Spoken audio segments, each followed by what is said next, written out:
In today's video, I'm going to teach you how to create custom takeoff templates in CostMiner. This is a fantastic skill to learn if you want it to streamline your construction estimating processes and make your work more efficient. Let's dive right in and get started.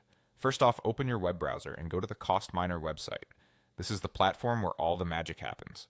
CostMiner is a powerful tool for construction estimating and takeoff, and having a template can save you loads of time. Once you're on the website, you'll want to log in. You'll see the login button right on the home page. Click on that and enter your credentials to access your account. If you're not already a member, you might need to create an account first.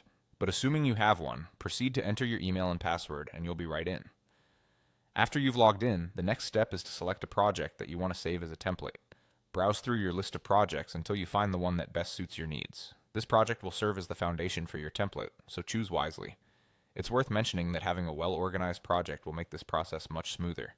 With your project selected, it's time for a thorough check. You'll want to go through all the project details to ensure everything is in order. This step is crucial because once converted to a template, any errors will be carried over each time you use it.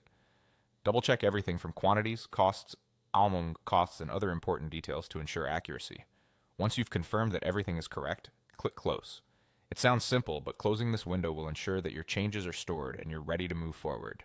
Now look for the options symbol, represented by 3 horizontal lines, often referred to as a hamburger menu. Clicking this will bring up a menu with additional options, which is exactly what we need for the next steps. In that menu, you'll find an option that says Save as Template.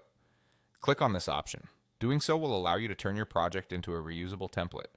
It acts as a blueprint that you can use for future projects, saving you time and effort in setup. Finally, it's time to finalize your project template's information. You'll be prompted to enter details such as the template's name and any other pertinent information that will help you identify or differentiate it in the future. Once you're happy with all the details, hit the Save button. And there you have it. You've now successfully created a custom takeoff template in CostMiner. This new template will serve as a powerful tool to aid in your construction projects, ensuring consistency and efficiency in your workflows. Thanks for watching and happy templating.